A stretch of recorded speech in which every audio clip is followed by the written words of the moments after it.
మహారాష్ట్ర ఎన్నికల్లో బీజేపీ గెలవడంపై ఆ రాష్ట్ర మాజీ గవర్నర్ విద్యాసాగర్ రావు హర్షం వ్యక్తం చేశారు. మహారాష్ట్ర ప్రజలు బీజేపీపై ఉంచిన నమ్మకం గొప్పదన్నారు. తెలంగాణలో బీజేపీ వ్యక్తి సీఎంగా ప్రమాణ స్వీకారం చేయాలని అంటున్న మాజీ గవర్నర్ విద్యాసాగర్ రావుతో మా ప్రతినిధి Rajesh face to face.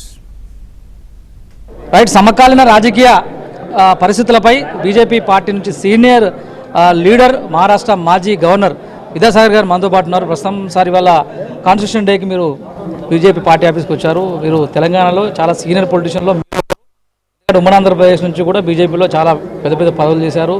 Maharashtra లాంటి పెద్ద స్టేట్కి మీరు గవర్నర్గా కూడా పనిచేశారు. సో ఎట్లా ఉంది సార్ ఈ రాజకీయ పరిస్థితులు చూస్తుంటే? తెలంగాణలో కాంగ్రెస్ పార్టీ అధికారంలోకి వచ్చింది, 10 బీఆర్ఎస్ పార్టీ కూడా అధికారంలో ఉంది. అప్పుడు మీరు గవర్నర్ కూడా పనిచేశారు. ఇప్పుడు రాజకీయ పరిస్థితి గురించి, రాజకీయ పార్టీల గురించి ఈరోజు చెప్తే బాగుండదు. ఎందుకంటే ఈనాడు మనం భారత రాజ్యాంగం గురించి, భారత రాజ్యాంగాన్ని ఏ విధంగా మనం కాపాడుకోవాలి, దాన్ని ఏ విధంగా గౌరవించాలి, భారత రాజ్యాంగం ద్వారా తమ రాజకీయ పార్టీలను ఏ విధంగా పటిష్టం చేసుకోవాలి, ఈ రాజ్యాంగం ద్వారానే ప్రజలకు ఏ విధంగా న్యాయాన్ని సమకూర్చుకోవాలనేటువంటి ఆలోచన అన్ని రాజకీయ పార్టీలు చేయాల్సినటువంటి అవసరం ఉంది. ఎందుకంటే ఈ రాజ్యాంగం ఆధారంగానే యావత్ ప్రపంచం కూడా మనను విశ్వ గురువుగా గుర్తించబోయేటువంటి పరిస్థితి రాబోతున్నది.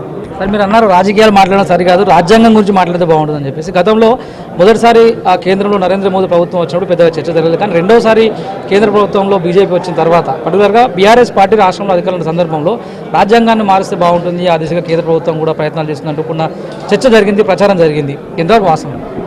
రాజ్యాంగం అనేది అసలు మనకు సవరణ చేసుకుని మార్చుకుంటున్నాం. దానికి కావాల్సినటువంటి సవరణ చేసి ఎన్నో సందర్భాల్లో ప్రజల యొక్క అవసరాలకు అనుగుణంగా మారుతున్నటువంటి సమాజ క్రమానికి అనుగుణంగా మనం సవరణలు చేసుకుంటున్నాం.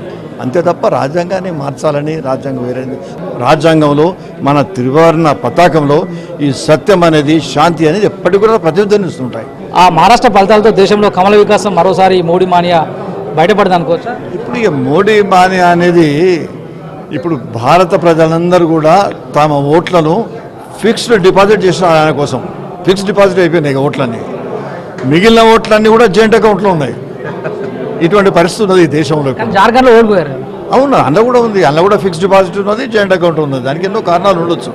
బట్ మొత్తం భారతదేశంలో అత్యధిక ప్రజల ఓట్లను మనం ఎన్ని రాష్ట్రాల్లో అధికారంలో ఉన్నాం, మొన్న ఎంత మెజార్టీ వచ్చింది, మొన్న అనుకున్న మహారాష్ట్రలో ఈవెన్ ఎగ్జిట్ పోల్స్ కూడా అందుబాటులో లేని పద్ధతిలో వచ్చినాయి ఇవన్నీ. కాబట్టి ఈనాడు మోడీ మానే కాదు, అది ప్రజలందరూ కూడా మోడీ సమర్థుడైనటువంటి నాయకుడు, మనకు మంచి ఒక దిశ నిర్దేశాన్ని ఇచ్చేటువంటి మహోన్నతమైన వ్యక్తి అనే భావనతో ఆయన వైపు ఉన్నారు. హైదరాబాద్ రెండవ రాజధాని చేసేటువంటి అంశంలో కేంద్ర ప్రభుత్వం ఏమైనా పునరాలోచన చేస్తుందా? ఆలోచన ఉందా? భవిష్యత్తులో ఇంతవరకు ఏ ఆలోచన ఎవరిది లేదు.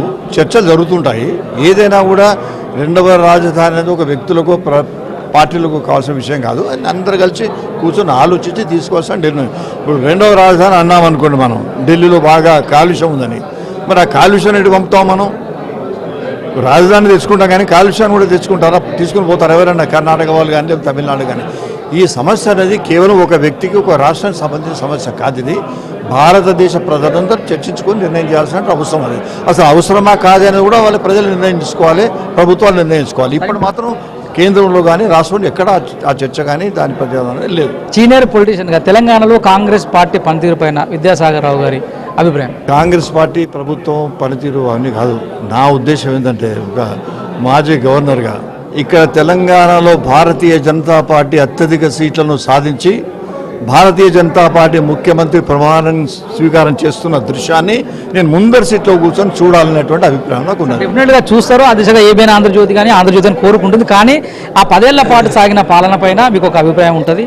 ఈ 1 year ఏడాది పాలన డిసెంబర్ 7తో పార్టీ స్పోక్స్ పర్సన్ ఉన్నారు, మా పార్టీ నాయకులు ఉన్నారు, వాళ్ళు చెప్తుంటారు. హైదరాబాద్ రెండవ రాజధాని అంశం అనేటువంటిది కేంద్ర ప్రభుత్వ పరిశీలనలో లేదు. అది ప్రజలు నిర్ణయం తీసుకొని ముందుకు తీసుకెళ్లాల్సిన అంశంగానే చూస్తాం తప్పితే ఈ 10 ఏళ్ల పాలన బీఆర్ఎస్ పాలనలో జరిగినటువంటి పనులు కావచ్చు, ఈ ఏడాది కాంగ్రెస్ పార్టీ ఆధ్వర్యంలో జరిగినటువంటి పాలనపై కామెంట్ చేయడానికి పార్టీ నేతలు ఉన్నారు.